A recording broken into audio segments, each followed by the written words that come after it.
আগুন দেশে লাগবে না কেন? যেই দেশের ভিতরে, যেই মুসলমানের দেশের ভিতরে নবীর বিরুদ্ধে কথা বলে, নবীর ইজ্জতকে নিয়ে কটূক্তি করে, ইসলামের বিরুদ্ধে কথা বলে, যেই দিকে প্রতিবাদ হয় না, যেই দেশের ভিতরে বিচার হয় না, এই দেশের ভিতরে গজব হবে না তো ভাই হবেটা কি? আজকে যদি সোনার বাংলায় সঠিক বিচার হতো, কোরআনের বিচার হতো, এই দেশ যদি কোরআন অনুযায়ী চলতো, কোনো মানুষ নবীর বিরুদ্ধে কথা বলতে পারতো না, ইসলামের বিরুদ্ধে কথা বলতে পারতো না। কারণ এই দেশটা নাস্তিক বাতিল পড়ে গেছে, নাস্তিক বাতিলদের অনুসরণ করে চলতেছে বিদায় আজকে এই দেশের ভিতরে আযাব আর গজব হচ্ছে। মুসলমান, তোমাদেরকে হুঁশিয়ার করে দেই, শুধু ঘরে বসে বসে খাইলেই চলবে না। আজকে আমার তোমার ভাইকে হত্যা করা হচ্ছে, কালকে তোমার সন্তানকে হত্যা করা হবে। এই প্রতিবাদের জন্য আমাদের প্রতিবাদ করতে হবে।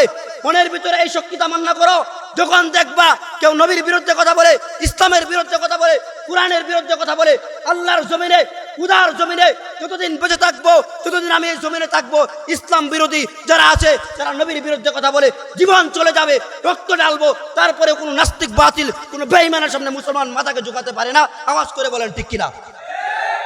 এই জন্য আমাদের দাবি হলো, প্রশাসন হলো আমাদের বন্ধু, সরকারের দল না, সে আমাদের ট্যাক্সে তাকে বেতন দেওয়া হয়, এই শ্রমিকের গ্রামের টাকা দিয়ে তাদেরকে বেতন দেওয়া হয়। আর আজকে বন্ধুর গায়ে বন্ধু গুলি করা, মানুষকে হত্যা করে ফেলা হয়, মানুষকে শেষ করা হয়, সোনার বাংলায় কোনো বিচার খুঁজে পাওয়া যায় না। আজকে যে বিষয় নিয়ে আপনাদের সামনে কথা বলবো, আজকের এই বিষয়বস্তু হলো হাসর সম্পর্কে।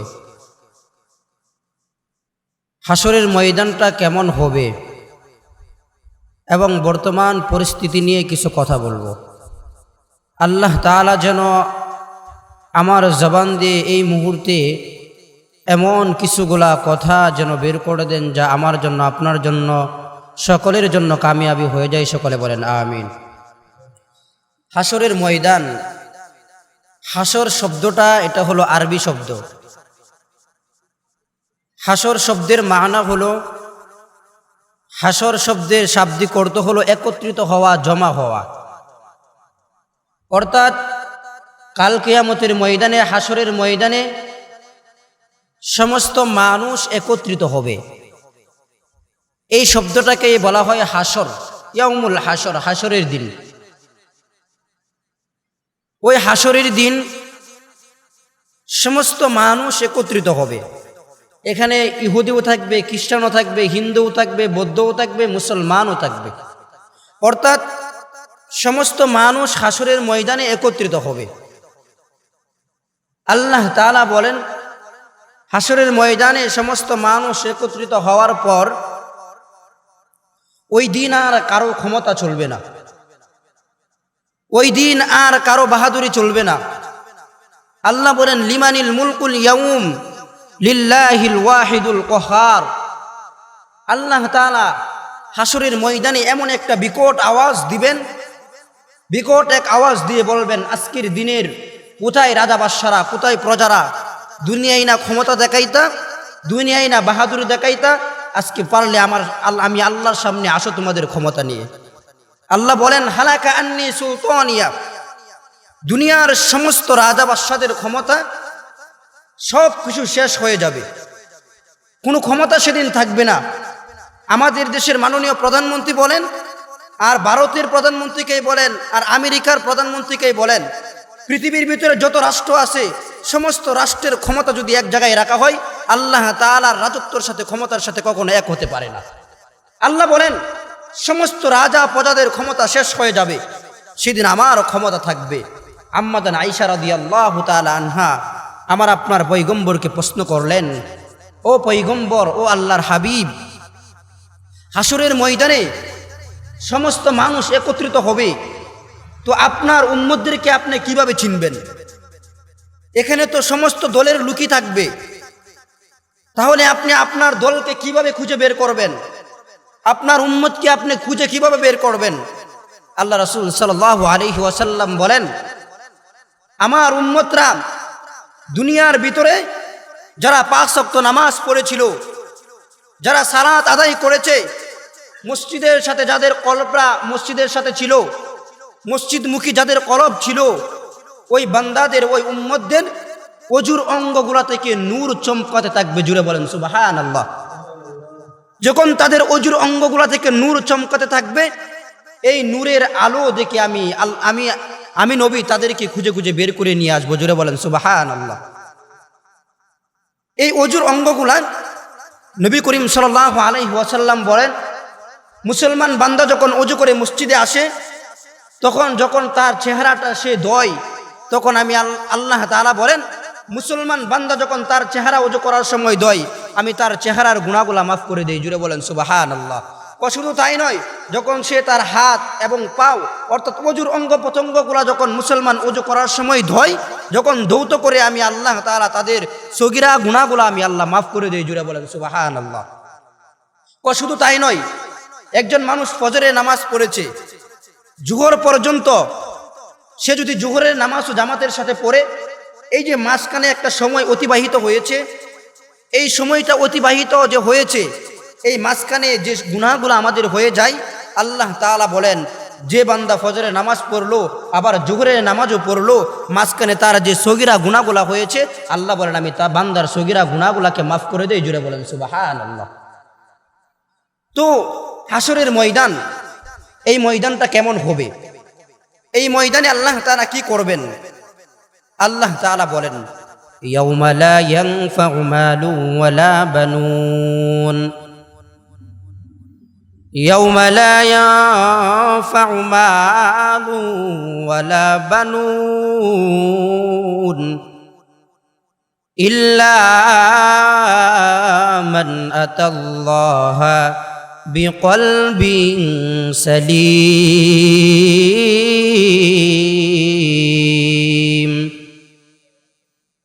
আল্লাহ তাআলা বলেন, ইয়াউমা লা ইয়ানফাউ মালু ওয়ালা বানুন, আমার আল্লাহ তাআলা জানা দেন, ও দুনিয়ার মুসলমান, ইয়াউমা লা ইয়ানফাউ মালু ওয়ালা বানুন, ইয়াউমা লা, ওই দিন কোনো কিছু উপকারে আসবে না, মালু ওয়ালা বানুন, অর্থাৎ আখিরাতের ময়দানে মানুষের বাড়ি গাড়ি অর্থ সম্পদ এবং ছেলে সন্তান এইগুলা কোনো কিছু কাজে আসবে না।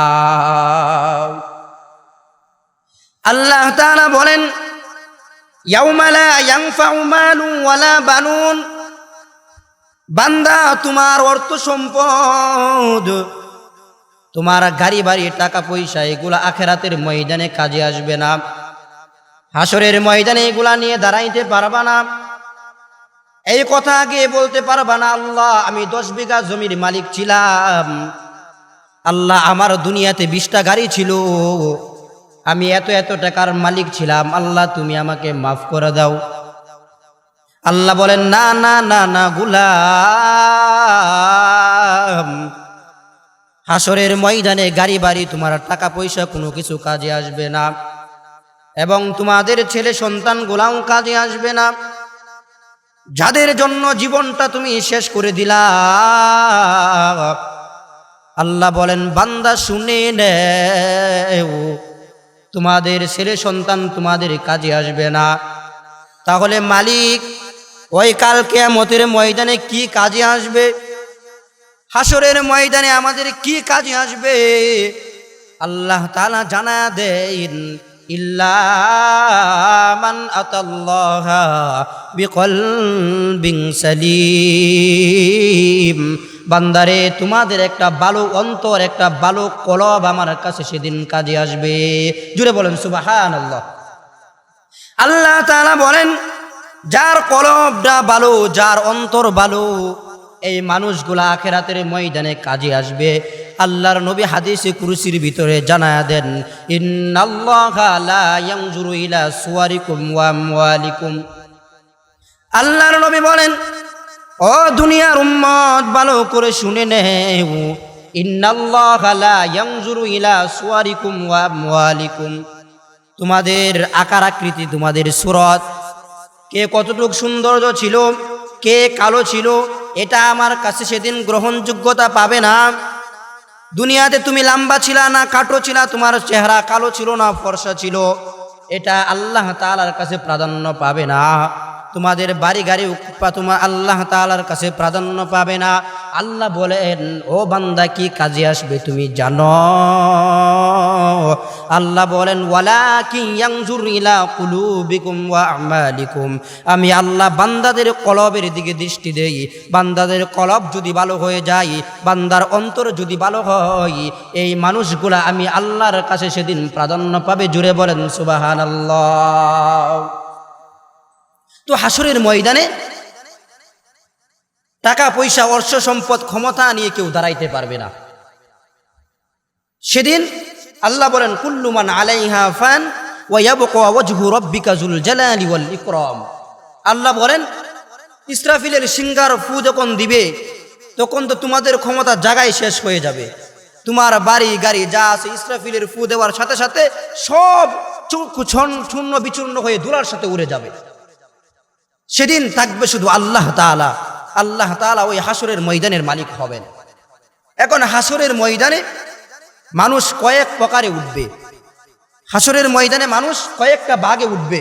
এক নাম্বার, আল্লাহ তাআলা বলেন, হাসরের ময়দানে একটা দল উঠবে। যখন ইসরাফিল আলাইহিস সালাম সিংহায় ফু দিয়ে দিবে, একদল মানুষ হাসরের ময়দানে উঠবে, যার হাতও নাই পাও নাই। বান্দা ডাক দিয়ে বলবেন, ও দয়ার মালিক, যখন আমাদেরকে কবরে রাখা হয়েছিল আমাদের হাত ছিল পাও ছিল, আজকে হাসরের ময়দানে আমাদেরকে হাত পাও নাই, এভাবে কেন উঠানো হয়েছে? তখন আল্লাহ বলবেন, গোলাম, দুনিয়াতে তুমি গরিবের উপর জুলুম করেছিলা, দুনিয়াতে তুমি মানুষের উপর জুলুম করেছ, তুমি দুনিয়াতে জালেম ছিলা, মানুষকে বিভিন্নভাবে কষ্ট দিয়েছ। আল্লাহ তাআলা বলবেন, যারা দুনিয়াতে জালেম, যারা মানুষকে বিভিন্নভাবে কষ্ট দেয়, মানুষের উপর জুলুম করে, হাসরের ময়দানে আল্লাহ তাআলা তাদেরকে হাত এবং পাও কাটা অবস্থায় উঠাইবেন। জুড়ে বলেন নাউজুবিল্লাহ। শুধু তাই নয়, দ্বিতীয় প্রকার, একদল মানুষ উঠবে হাসরের ময়দানে, জানোয়ারের সুরতে একদল মানুষ হাসরের ময়দানে উঠবে। আল্লাহ তাআলার কাছে বলবেন, ও রব্বুল আলামিন, আমাদেরকে হাসরের ময়দানে জানোয়ারের সুরতে কেন উঠানো হলো? আল্লাহ তাআলা একটা আওয়াজ দিয়ে বলবেন, হে হাসরবাসীর দল, ভালো করে শুনে নেই, ওদেরকে জানোয়ারের সুরতে কেন উঠানো হয়েছে জানো? দুনিয়াতে ওকে আমি অনেক হায়াত দান করেছিলাম, বান্দা হায়াত পেয়ে মসজিদ থেকে আজান হয়েছে, নামাজে আসে নাই, নামাজ পড়ে নাই, নামাজ ছেড়ে দিয়েছে। মহিলাদেরকে আল্লাহ বলবেন, তুমি পর্দা মানো নাই, পর্দার বিধান তুমি মানো নাই, পর্দা সীমা লঙ্ঘন করেছিলা, নামাজ পড়ো নাই, আজান হয়েছে নামাজে আসো নাই।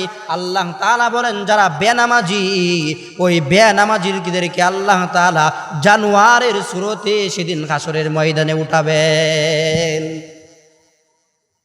আল্লাহ তাআলা বলেন, তৃতীয় প্রকার, একদল মানুষ হাসরের ময়দানে উঠবে মিসলুল জিবাল, যার পেটগুলা থাকবে পাহাড়ের মতো বড়। বেলুনের ভিতরে যদি পানি নেওয়া হয়, বেলুনটাকে যদি এদিক সেদিক করা হয়, দেখবেন বেলুনের ভিতরে কি আছে স্পষ্ট দেখা যায়। আল্লাহ তাআলা বলেন, মিসলুল জিবাল, হাসরের ময়দানে একদল মানুষ উঠবে যাদের পেটটা থাকবে বড় এবং পাহাড়ের থেকেও বড়, তাদের পেটের ভিতরে যে অজাগর সাপ আছে, এটা হাসরের সমস্ত মানুষ তাকায়া তাকায়া দেখবে। আল্লাহ তাআলার কাছে প্রশ্ন করবেন, ও দয়ার মালিক, এরা কারা যাদের পেটগুলা পাহাড়ের থেকেও বড় এবং তাদের পেটের ভিতরে বিষাক্ত সাপ, অজাগর সাপ?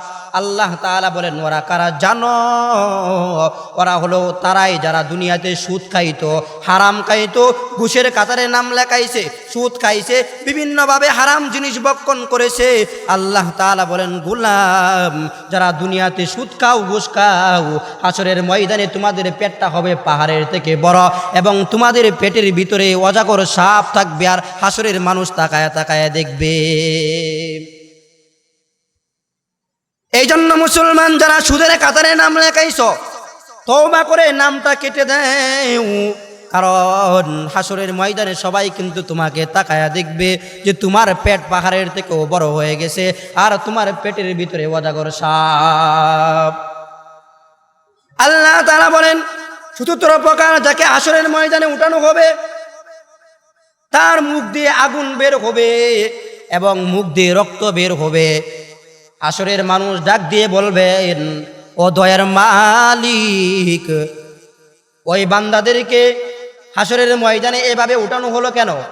তাদের জবান দিয়ে আগুন কেন বের হচ্ছে? তাদের জবান দিয়ে রক্ত কেন বের হইতেছে? আল্লাহ তাআলা বলবেন, গোলাম, ওরা কারা জানো? যারা দুনিয়াতে ব্যবসা করত, ব্যবসার সময় দাড়ি পাল্লায় ওজনে কম দিয়েছে, ব্যবসার সময় মিথ্যা কথা বলেছে, 100 টাকা দিয়ে মাল ক্রয় করে 200 টাকা বলে মালগুলা বিক্রয় করেছে। আল্লাহ বলেন, দুনিয়াতে যারা মিথ্যা কথা বলে ব্যবসা করবে, ওজনে যারা কম দিবে, হাসরের ময়দানে তাদের জবান দিয়ে আগুন বের হবে আর রক্ত বের হবে। এই অবস্থায় তাদেরকে হাসরের ময়দানে উঠানো হবে। শুধু তাই নয়, হাসরের ময়দানে আরো কিছু মানুষকে উঠানো হবে, যাদের জবান দিয়ে একটা গরু মারা গেলে যেভাবে গন্ধ বের হয়, একটা কুকুর মারা গেলে যেভাবে গন্ধ বের হয়, হাসরের ময়দানে কিছু মানুষের জবান দিয়ে এভাবে গন্ধ বের হবে। হাসরের ময়দানে তাদের জবান দিয়ে এভাবে গন্ধ বের হতে থাকবে। আল্লাহ রাসূল সাল্লাল্লাহু আলাইহি ওয়াসাল্লাম বলেন, তারা 3 প্রকারে হাসরের ময়দানে উঠবে। 1 নাম্বার, একদল হবে কমলা লেবুর মতো। 2 নাম্বার হলো কিছু মানুষ হবে খেজুরের মতো। 3 নাম্বার, কিছু মানুষ হবে গোলাপ ফুলের মতো ও কমলার মতো যারা হবে। তাকায় দেখেন, একটা কমলা ফল যদি হাতের ভিতরে নেন, দেখতেও বাহিরে সৌন্দর্য, কমলা ফলটা ভিতরেও সৌন্দর্য। আল্লাহ তাআলা বলেন, দুনিয়াতে কিছু মানুষ আছে বাহিরেও সৌন্দর্য, তার ভিতরটাও ভালো, বাহিরটাও ভালো। এই মানুষগুলা জমিন থেকে মারা গেলে হাসরের ময়দানে আল্লাহ তাআলা এই বান্দাদেরকে আল্লাহ তাআলা সরাসরি জান্নাত দিয়ে দিবেন। জুড়ে বলেন সুবহানাল্লাহ। শুধু তাই নয়, একদল মানুষ উঠবে খেজুরের মতো। খেজুর ফলটা দেখবেন উপর দিয়ে কেরকম দেখা যায়, টুন্ডা লেগে গেছে, কিন্তু খেজুর যদি খাওয়া হয় অনেক ভালো লাগে। এই খেজুর ফলটা অনেক মিষ্টি হয়। আল্লাহ তাআলা বলেন, দুনিয়াতে কিছু মানুষ আছে, তার উপরে দেখো ভালো না, ভালো পোশাক পরতে পারে না, চেহারা কালো, ভালো ভালো খাবার খায় নাই, কিন্তু তার ভিতরটা ভালো ছিল। আল্লাহ তাআলা বলেন, এই মানুষগুলাও যখন মারা যাবে, মারা যাওয়ার সঙ্গে সঙ্গে হাসরের ময়দানে আমার আল্লাহ বলেন, বান্দা তুমি জান্নাতে চলে যাও। জুড়ে বলেন না সুবহানাল্লাহ। তৃতীয় প্রকার, কিছু মানুষ আছে গোলাপ ফুলের মতো। এই গোলাপ ফুলকে সবাই ভালোবাসে, গোলাপ ফুল নিয়ে সবাই খুব হাতে নিয়ে বেড়ায় এবং প্রিয় মানুষগুলাকে গোলাপ ফুল দেয়। আল্লাহ তাআলা বলেন, এই গোলাপ ফুলের মতো কিছু মানুষ আছে যে উপরে দেখতে সৌন্দর্য, ভালো ভালো পোশাক পরে, ভালো ভালো খাবার খায়, কিন্তু ভাই তাকায় দেখেন গোলাপ ফুলের উপরে সৌন্দর্য, এই গোলাপ ফুল মানুষে খায় না, কারণ এটা তিতা লাগে, মানুষ ভক্ষণ করে না। আল্লাহ বলেন, উপরেও কিছু মানুষ সৌন্দর্য, কিন্তু তাদের ভিতরটা ভালো না। আল্লাহ তাআলা বলেন, ওই মানুষগুলাকে আল্লাহ বলেন, তোমাদেরকে আমি সেদিন বিনা হিসাবে জাহান্নামে নিক্ষেপ করব। জুড়ে বলেন নাউজুবিল্লাহ। তাহলে এই হাসরের ময়দানে মানুষ বিভিন্ন প্রকারে উঠবে। এই মানুষগুলা যারা দুনিয়াতে নামাজ পড়ে নাই, তারা জানোয়ারের সুরতে উঠবে। যারা মানুষের উপরে জুলুম করেছিল, তাদের হাত পাও কাটা অবস্থায় উঠবে। যারা দুনিয়াতে সুদ ঘুষ খেয়েছে, তাদের পেট হবে পাহাড়ের মতো বড় এবং পেটের ভিতরে বিষাক্ত সাপ। এটা হাসরের সমস্ত মানুষ তাকায়া তাকায়া দেখবে। এই জন্য হাসরের ময়দানে যদি আল্লাহ তাআলার কাছে মুক্তি পেতে চাই আমরা, তাহলে ভালো কাজ করার দরকার আছে না নাই? অবশ্যই ভালো কাজগুলো আমাদের করতে হবে। আজকে বর্তমান পরিস্থিতি দেখেন, আজকে আমাদের দেশের কি অবস্থা আপনারা লক্ষ্য করলে দেখতে পাবেন।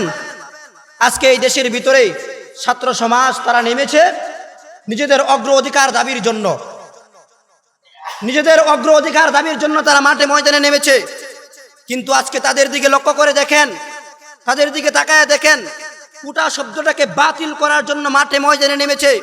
আর আজকে আমাদের প্রশাসন ভাইয়েরা, আমাদের পুলিশ বাহিনী আমার আপনার ভাইকে গুলি করে এই জমিন থেকে শেষ করে দিয়েছে।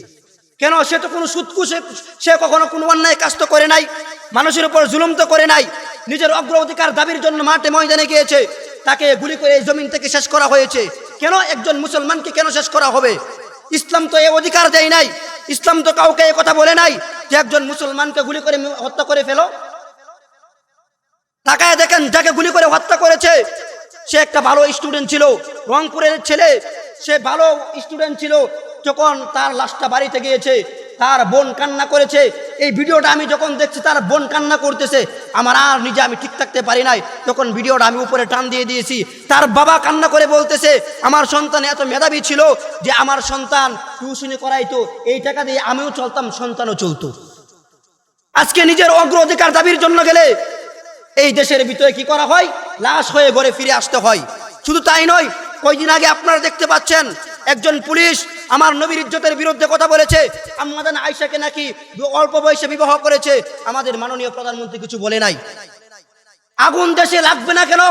যেই দেশের ভিতরে, যেই মুসলমানের দেশের ভিতরে নবীর বিরুদ্ধে কথা বলে, নবীর ইজ্জতকে নিয়ে কটূক্তি করে, ইসলামের বিরুদ্ধে কথা বলে, যেই দিকে প্রতিবাদ হয় না, যেই দেশের ভিতরে বিচার হয় না, এই দেশের ভিতরে গজব হবে না তো ভাই হবেটা কি? আজকে যদি সোনার বাংলায় সঠিক বিচার হতো, কোরআনের বিচার হতো, এই দেশ যদি কোরআন অনুযায়ী চলতো, কোনো মানুষ নবীর বিরুদ্ধে কথা বলতে পারতো না, ইসলামের বিরুদ্ধে কথা বলতে পারতো না। কারণ এই দেশটা নাস্তিক বাতিল পড়ে গেছে, নাস্তিক বাতিলদের অনুসরণ করে চলতেছে বিদায় আজকে এই দেশের ভিতরে আযাব আর গজব হচ্ছে। মুসলমান, তোমাদেরকে হুঁশিয়ার করে দেয়, শুধু ঘরে বসে বসে খাইলেই চলবে না। আজকে আমার তোমার ভাইকে হত্যা করা হচ্ছে, কালকে তোমার সন্তানকে হত্যা করা হবে। এই প্রতিবাদের জন্য আমাদের প্রতিবাদ করতে হবে। মনের ভিতরে এই শক্তি তামান্না করো, যখন দেখবা কেউ নবীর বিরুদ্ধে কথা বলে, ইসলামের বিরুদ্ধে কথা বলে, কোরআনের বিরুদ্ধে কথা বলে, আল্লাহর জমিনে, খুদার জমিনে যতদিন বেঁচে থাকবো, ততদিন আমি এই জমিনে থাকবো, ইসলাম বিরোধী যারা আছে, যারা নবীর বিরুদ্ধে কথা বলে, জীবন চলে যাবে, রক্ত ঢালবো, তারপরে কোনো নাস্তিক বাতিল, কোনো বেঈমানের সামনে মুসলমান মাথাকে ঝুঁকাতে পারে না। আওয়াজ করে বলেন ঠিক কিনা? এই জন্য আমাদের দাবি হলো, প্রশাসন হলো আমাদের বন্ধু, সরকারের দল না, সে আমাদের ট্যাক্সে তাকে বেতন দেওয়া হয়, এই শ্রমিকের গ্রামের টাকা দিয়ে তাদেরকে বেতন দেওয়া হয়। আর আজকে বন্ধুর গায়ে বন্ধু গুলি করা, মানুষকে হত্যা করে ফেলা হয়, মানুষকে শেষ করা হয়, সোনার বাংলায় কোনো বিচার খুঁজে পাওয়া যায় না। এই জন্য এই দেশের ভিতরে যতদিন কোরআন এবং সুন্নাহ অনুযায়ী দেশ না চলবে, যতদিন কোরআন সুন্নাহ অনুযায়ী দেশ পরিচালনা না হবে, এই দেশে শান্তি আসবে না, শান্তি হবে না দেশের ভিতরে। আজকে আপনার লাশ, কালকে আমার লাশ, এটাই হবে সোনার বাংলায়। এই জন্য মুসলমান, তোমাদেরকে বলে দেই, যতদিন বাঁচবা জবানে সত্য কথা বলবা, যতদিন বাঁচবা আল্লাহর জন্য বাঁচবা। যদি মরতে হয় আল্লাহর জন্য মরবা, যদি জীবন দিতে হয় আল্লাহর জন্য জীবন দিব। যদি দুনিয়ার মানুষ কি বললো, দুনিয়ার সমস্ত মানুষ যদি আমার প্রতি নারাজ হয়ে যায়, হয়ে যাক, কোনো সমস্যা নাই। যদি আল্লাহ আমার প্রতি সন্তুষ্ট হয় তাহলেই আমার হয়ে যাবে। আল্লাহকে সন্তুষ্ট করে আমরা সবাই মরতে পারবো না ইনশাল্লাহ। ভাই, কে কি বলতে সেটার দিকে লক্ষ্য করা যাবে না। কোরআন সুন্নাহ অনুযায়ী দেশ আমাদের চলতে হবে, শরীয়তসম্মতভাবে চলতে হবে। চাকরি আছে না নাই, আমাকে জেলে নিল না, কে কি করলো, এটার দিকে লক্ষ্য করা যাবে না। বরঞ্চ আমার কি করতে হবে, সত্য কথাগুলো পৃথিবীর যে কোনো জায়গায় থাকবেন উঁচু আওয়াজে বলবো ইনশাআল্লাহ। আল্লাহ তাআলা আমাদেরকে যতদিন বাঁচায় রাখেন, সত্য কথাগুলো জবান দিয়ে যেন আমরা বলে এই দুনিয়া থেকে যেতে পারি, আল্লাহ সেই তৌফিক দান করুক। সকলে বলেন আমিন। যে কথাগুলো বললাম, আল্লাহ তাআলা আগে আমাকে এবং সবাইকে এই কথাগুলোর উপর আমল করার তৌফিক দান করুক।